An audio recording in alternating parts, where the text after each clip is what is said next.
In August 2013, the ADSMC ran their annual Crow's Nest ride, and I was lucky enough to be able to attend this year. Now, the Crow's Nest ride is typically based out of the Inn on the Border, which is a small group of cabins right on the Alberta-BC border in the Crow's Nest Pass, so it's a perfect starting point for a ride. First thing in the morning, we were usually hungry for some breakfast, so what we would do is ride into the nearby town of Coleman, Alberta, and grab something to eat at Chris's restaurant.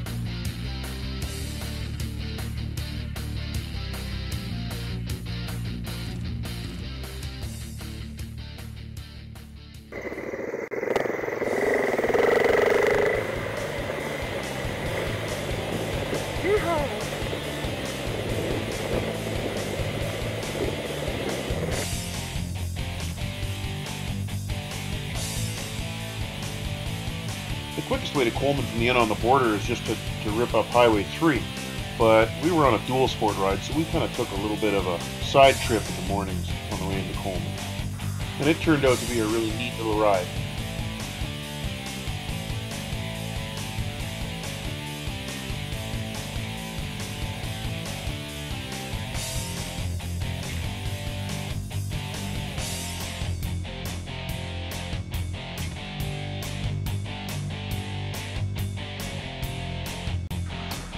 In Coleman, we had breakfast at Chris's restaurant, and this is a really good breakfast place. I highly recommend it if you're ever in Coleman for breakfast. We'd originally planned to do a longer backroads ride, but we were going to start with this Ptolemy Pass trail that heads south from the Inn on the Border. Now, Ptolemy Pass takes you across the BC-Alberta border and spits you out at the Corbin Road, which is a paved road that you can take back up to the highway. And so that was our planned route to start out with.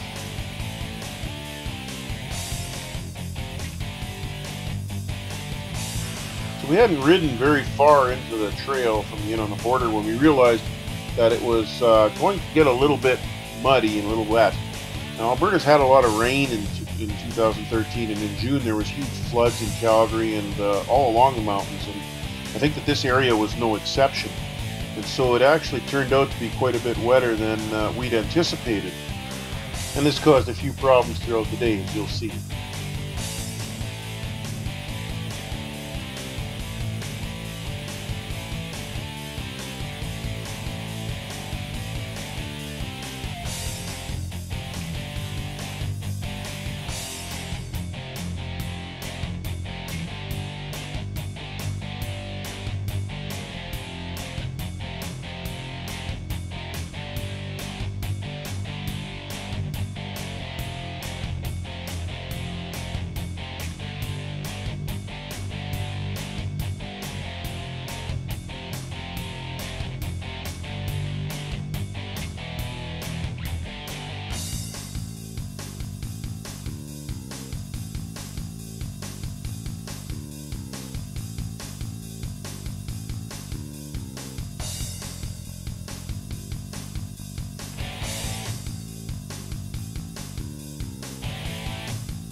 Once we crossed Cole Road, the trail seemed to get a little bit drier, and we could actually make some pretty good time on it.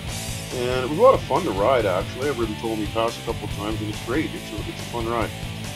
But as we got a little bit further in, I knew this was coming, that there would be more water holes. And there was a couple of places where we ended up having to bypass some of the trail. And eventually the water holes just keep getting bigger and bigger.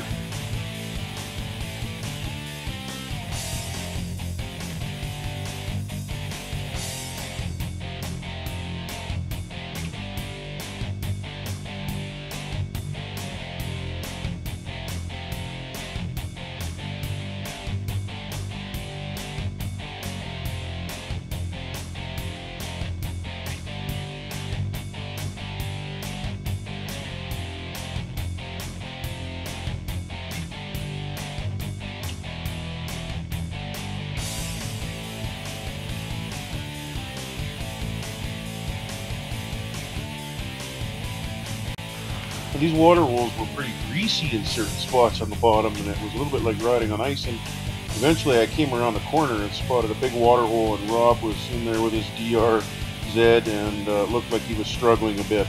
So I got off to help him push his bike out. Is there fish in there? Well, I got my nice dry boots all wet getting in there to help Rob out, and got to the bike and I realized that it was actually really slick at this point. The bottom was, it almost had like a greasy layer on it, and you see the two of us pushing here, it actually was mostly a result of the slickness of the bottom, not that the bike was actually stuck. Well, Rob's bike wouldn't start, and looking at the airbox, it was apparent that there was a lot of mud and water in the bike, so we spent a fair bit of time trying to empty all the water out of it and dump it out, trying to start it. And we couldn't get it started with the starter, so we tried full starting it, and that didn't seem to work that well either. And finally, we just kind of resigned ourselves to basically towing it out of the bush. Oh,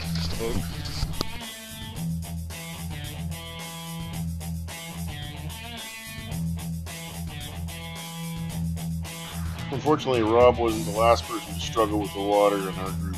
Timmy had been struggling with the water a little bit all day, and finally there was a big water hole that got him pretty good.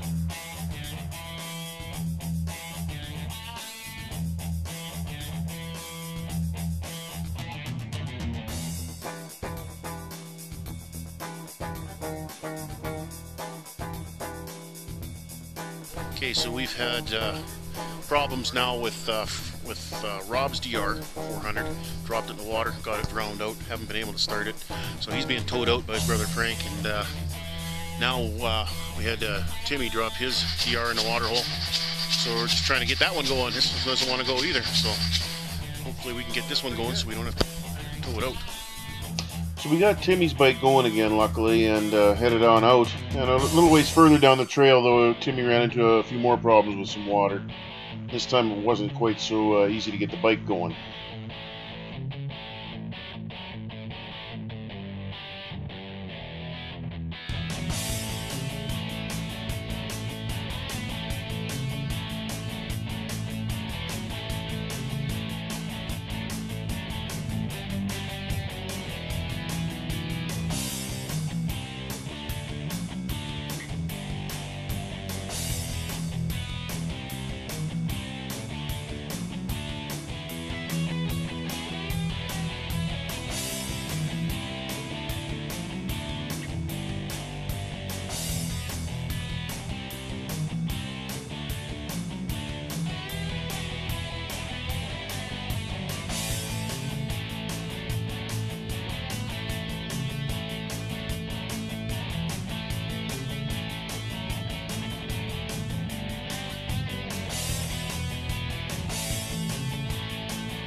Alright, so Frank just towed me up the hill on Timmy's bike, and I walked back down. Now it's time to get the KTM up here.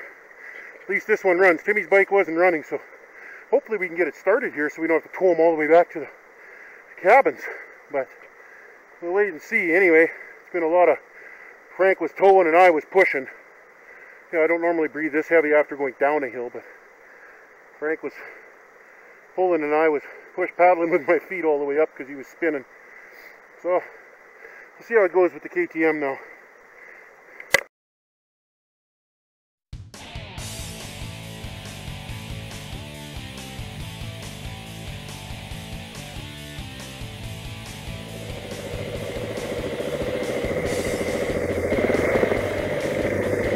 Come on, Ted!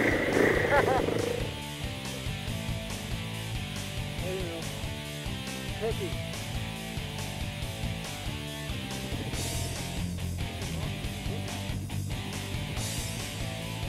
There goes all my suspension travel. Woohoo!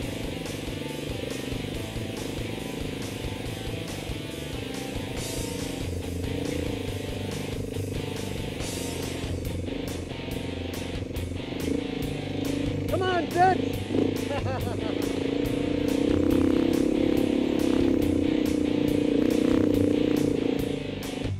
So I rode my KTM over all those nasty gnarly ruts and through all that trail, and then I had a nice little brain fart here. It pulled up with my wheels a rut on either side of my wheels, and tried to put my foot down and there was nothing there, so over I went. Alright, so it's now 2:05 in the afternoon, and we're still in Ptolemy Pass, although we're on the downhill side. The downhill side isn't all downhill, as you can see over here. Andy and Frank just towed Timmy's bike up the hill. Timmy walked up, and I was just waiting for them to clear before I head up. And yeah, I think like last time I did Ptolemy Pass, it took me an hour by myself. And this has taken us several hours now, at least 3, so it's obviously a little more difficult, but, well, dumping bikes doesn't help and getting them wet. So, anyway, here we go.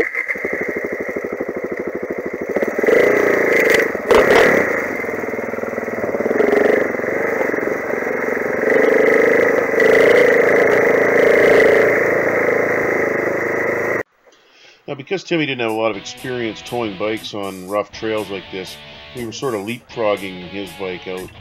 So what would happen is, you know, two of us would drag it forward, and then one of us would give the other a ride back to their bike, and we'd sort of get it out that way. But we did finally get the bike going before we got out of Ptolemy Pass. We got Tim's bike running again, so that was a good thing. Well, easier when you let the pull start.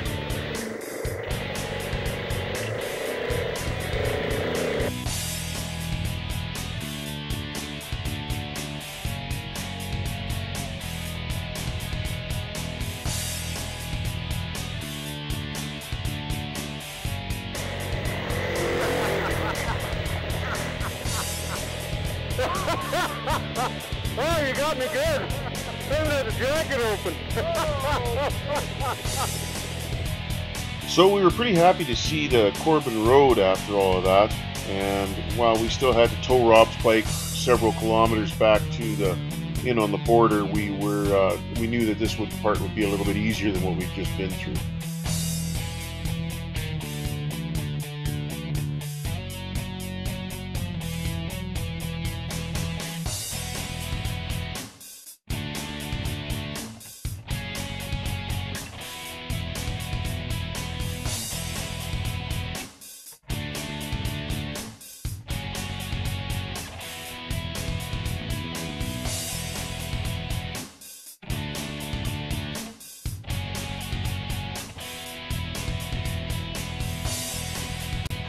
Sorry, Frank, I had to throw this in there.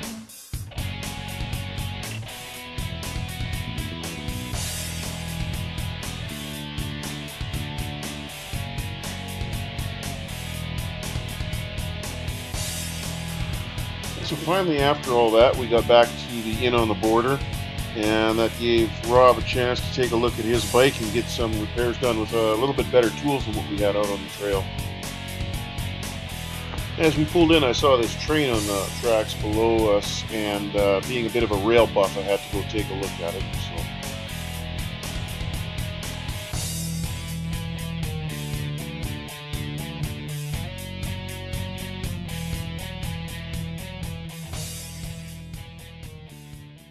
So, a little hooliganism at the inn on the border.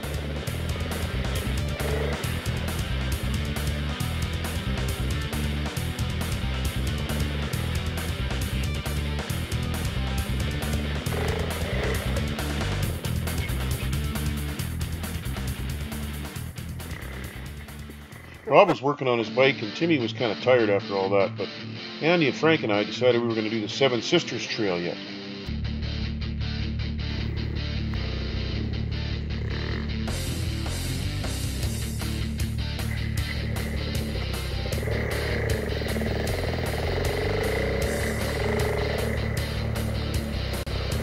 Heading out from the inn on the border, the trail was the same. We took the same trail back to Cole Road, and then kind of turn left on Cole Road and go up Cole Road a little bit, and that's where the Seven Sisters Trail starts.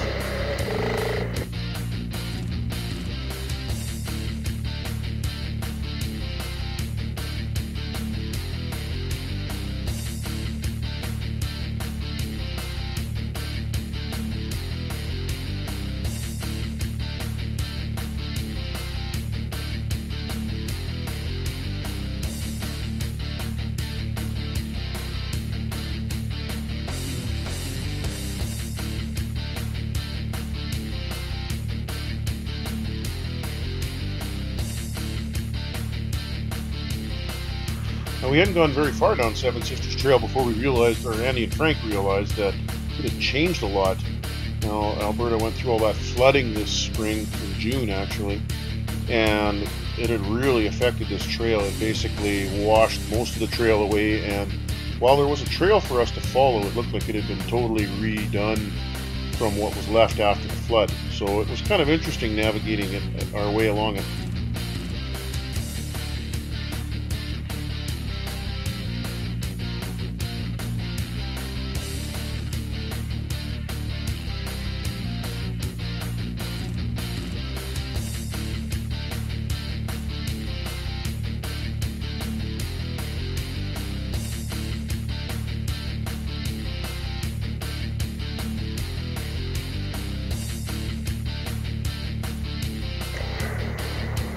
Where are we supposed to go even?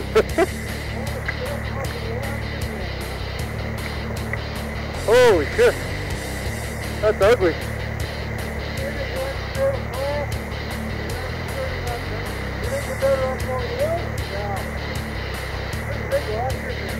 that where the trail is over there, Frank? Yeah? Okay. As you can probably tell from the video, the trail was actually really rocky. And if you weren't one for rocky stream crossings, this wasn't a trail for you. And by rocky stream crossings, I mean there were several crossings with huge rocks in the bottom that if you had hit them, you know, stood the chance of doing case damage to your bike. So it was back and forth across that little stream about 7 or 8 times just to get into the place where we started to climb out of there. Now, as we neared the end of the Seven Sisters Trail, there was a pretty good climb to get out of the creek valley. And as you neared the top of the climb, you kind of came out of the trees and into this spectacular view of, I guess, the Seven Sisters, all these mountains. And it was really quite something. The view was breathtaking.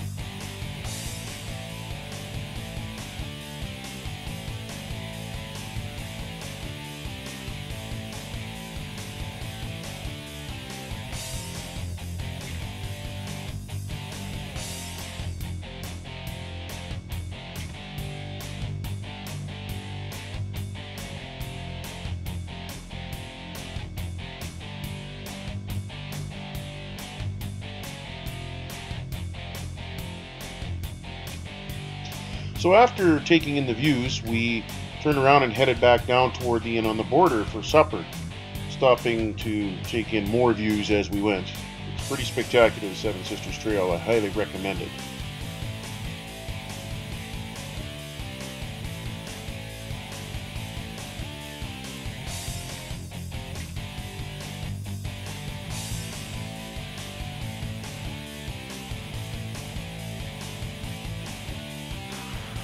And of course, on the way down, we had to deal with all the rocky creek crossings again. Now, I actually find this kind of fun, so it was a really enjoyable ride, actually, for me. But some people might not like doing this kind of stuff too much.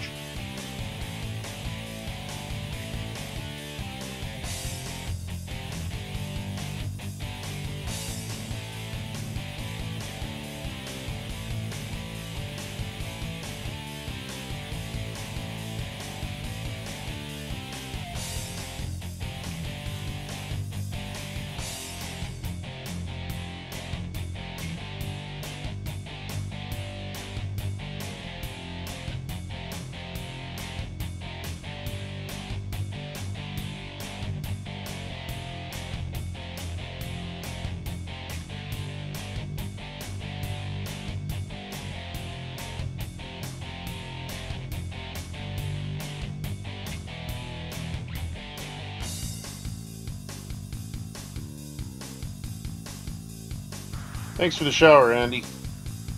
Again. So when we got out of Seven Sisters, we decided to try and take Cole Road all the way back to the highway. Now, at the highway, there had been signs blocking off Cole Road saying it was closed. And from this end that we were on, it looked okay, so we headed off down the road just to check it out. It turned out that the river had actually been diverted onto the road at certain points, you could really tell. And it was okay for a bike or a quad, but with a truck you might have had trouble in a few spots. And as we got a little closer to the highway, there were actually some spots where the river was still flowing right down where the road had been. and the roadbed was quite rocky underneath, so it was a little bit more of a challenge to ride than just riding the road had been before the flooding had ever happened, but it was still not bad on a bike. So we headed back to got back to the inn on the border pretty quick for some supper.